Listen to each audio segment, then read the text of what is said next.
الرحیم الحمدللہ رب العالمین والصلاة والسلام علی رسولہ الکریم اما بعد۔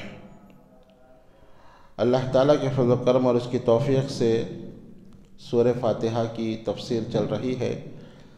اس سے پہلے مالک یوم الدین کی تفسیر کے تحت یہ بات آئی کہ قیامت کے دن کا اللہ تعالیٰ مالک ہے، اور قیامت کے دن ایک مرحلہ میزان کا مرحلہ ہوگا جہاں اللہ تعالیٰ انسان کے اعمال کا وزن کرے گا۔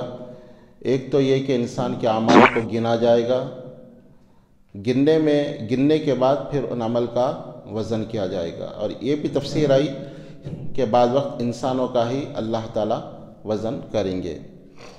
اس کے بعد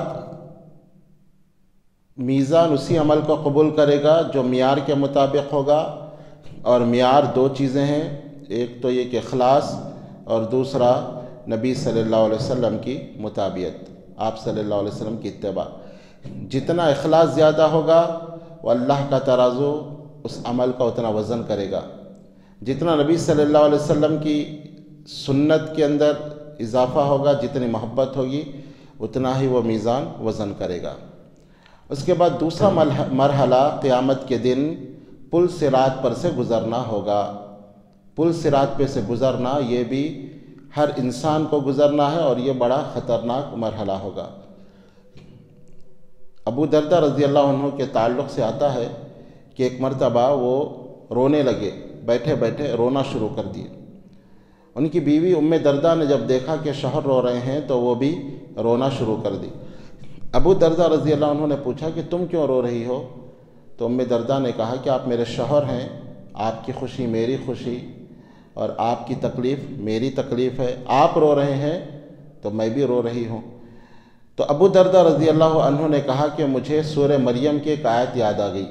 سورہ مریم آیت نمبر 71 میں اللہ تعالیٰ فرماتا ہے وَإِن مِّنكُمْ إِلَّا وَارِدُهَا كَانَ عَلَى رَبِّكَ حَتْمًا مَّقْضِيًّا۔ تم میں سے ہر ایک کو پل صراط پر سے گزرنا ہے، ہر ایک کو، یہ تیرے رب کا حتمی فیصلہ ہے۔ ثُمَّ نُنَجِّي الَّذِينَ اتَّقَوْا، اور جو متقی ہوں گے وہ اس پل کو پار کر سکیں گے۔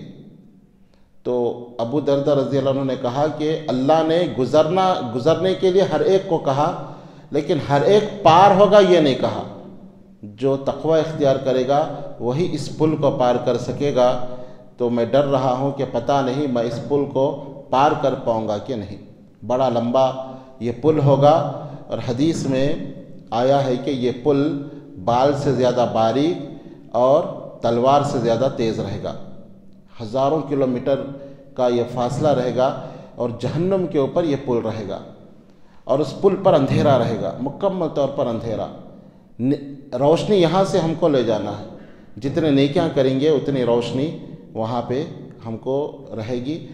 اور آپ صلی اللہ علیہ وسلم نے اس پل کی خصوصیت بتائی ہے کہ پل کے دونوں طرف کنڈے رہیں گے جو جہنمیوں کو اپنے طرف کھینچ رہے ہوں گے، جانے والوں کو اپنے طرف کھینچ رہے ہوں گے۔ اور ایک روایت میں ہے کہ اس میں جھاڑیاں بھی رہیں گی، اگر کسی کا پیر اس جھاڑی سے الجھ گیا تو جہنم کے اندر گر جائے گا۔ تو نبی اکرم صلی اللہ علیہ وسلم نے اس پل پر سے گزرنے والوں کی 8 قسمیں آپ نے بیان کی۔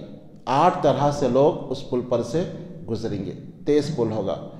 فرمایا یمرو، کچھ لوگ گزریں گے پلک جھپکنے کے برابر، یعنی اللہ کے نیک بندے رہیں گے، پلک جھپکتے وہ اس پل کو پار کر پائیں گے، جیسے پلک جھپکتے کوئی آسمان کو پہنچ جائے، اس طرح تیزی کے ساتھ کچھ لوگ گزریں گے۔ اور فرمایا یمرو کالبرق، منہم یمرو کالبرق، اور کچھ لوگ ایسے ہوں گے جو بجلی کی تیزی کے ساتھ اس پل پر سے گزر جائیں گے۔ اور فرمایا کچھ لوگ ایسے ہوں گے جو آندھیوں کی رفتار کے ساتھ اس پل پر سے گزریں گے، جیسے ہوائیں چلتی ہے ہواؤں کی رفتار کے ساتھ گزریں گے۔ اور کچھ لوگوں کے بارے میں کہا کہ تیز رفتار گھوڑوں کی رفتار کے ساتھ اس پل پر سے گزریں گے۔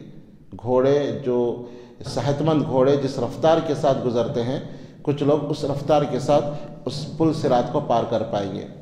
اور کچھ لوگ ایسے ہوں گے جو اونٹوں کی رفتار کے ساتھ گزریں گے، اور کچھ لوگ ایسے ہوں گے جو ایک انسان جیسے تیزی سے دوڑتا ہے، دوڑتے ہوئے اس پل کو گزر جائیں گے، اور کچھ لوگ ایسے رہیں گے جو چلتے ہوئے اس پل کو پار کریں گے، اور کچھ لوگ ایسے رہیں گے جو پل پر کھڑے نہیں ہو سکیں گے، بلکہ جیسے ایک چھوٹا سا بچہ رینگتا ہے اور رینگتے رینگتے پتہ نہیں کتنے سالوں میں وہ اس پل کو پار کر پائیں گے۔ اس جو تیزی ہوگی، بلیڈ ہوگی، پل جو تیز ہوگا تلوار سے زیادہ، وہ پل ان کو زخمی کر رہا ہوگا، اور وہ زخمی ہوتے ہوئے گرتے پڑتے خون ان کے جسم سے نکلتا ہوگا، تو اسی طرح کئی سالوں کے بعد اس پل کو پار کریں گے۔ تو آپ صلی اللہ علیہ وسلم نے پل کو پار کرنے والوں کی 8 قسموں کا آپ نے ذکر کیا ہے، 8 طرح سے لوگ اس پل کو پار کریں گے، اور اس میں کچھ لوگ ایسے ہوں گے جو پل پہ قدم رکھتے جہنم میں گر جائیں گے، کچھ لوگ ایسے ہوں گے جو آدھا راستہ پار کرنے کے بعد جہنم میں گر جائیں گے، اور کچھ لوگ تو ایسے ہوں گے کہ بالکل وہ پل کو پار کرنے کے قریب رہیں گے، جہنم میں گر جائیں گے اپنے اپنے اعمال کے مطابق۔ کچھ لوگ ایسے ہوں گے جن کے انگوٹھے میں روشنی ہوگی اور وہ روشنی چمک رہی ہوگی، بند ہو رہی ہوگی، جیسے روشنی چمکے گی وہ تھوڑا چلیں گے، روشنی بند ہو جائے گی تو وہ وہیں پہ رک جائیں گے۔ تو یہ پل صراط کا مرحلہ بڑا خطرناک مرحلہ ہے قیامت کے دن کا، جس پہ مجھے اور آپ کو یہاں سے گزرنا ہے۔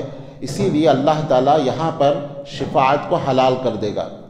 ابو ہریرہ رضی اللہ عنہ نے پوچھا تھا، اللہ کے نبی کل قیامت کے دن میں آپ کو کہاں تلاش کروں؟ تو آپ صلی اللہ علیہ وسلم نے کہا کہ سب سے پہلے تم مجھے پل صراط پر تلاش کرنا، اس لیے کہ انبیاء علیہ السلام پل صراط پر ٹھہر کر اپنی اپنی امت کی سلامتی کی دعا کریں گے، کیونکہ بڑا کٹھن مرحلہ ہے، ہر ایک کو گزرنا ہے، تو انبیاء علیہ السلام وہاں شفاعت کریں گے۔ تو آپ صلی اللہ علیہ وسلم نے کہا کہ تم مجھے پل صراط پر تلاش کرنا اور پل صراط پر مجھے ڈھونڈنا۔ تو یہ خطرناک مرحلہ ہم کو اور آپ کو گزرنا ہے، تو یہاں سے گزرنے کے لیے ہمیں تیاری اس دنیا میں کرنا ہے۔ اگر ہم اچھے اعمال کریں گے تو تیزی کے ساتھ اس پل پر سے گزر جائیں گے، اگر اعمال کے اندر کمی ہوگی، کوتاہی ہوگی، تو اس پل پر سے بڑی دشواریوں کے ساتھ گزرنا ہوگا۔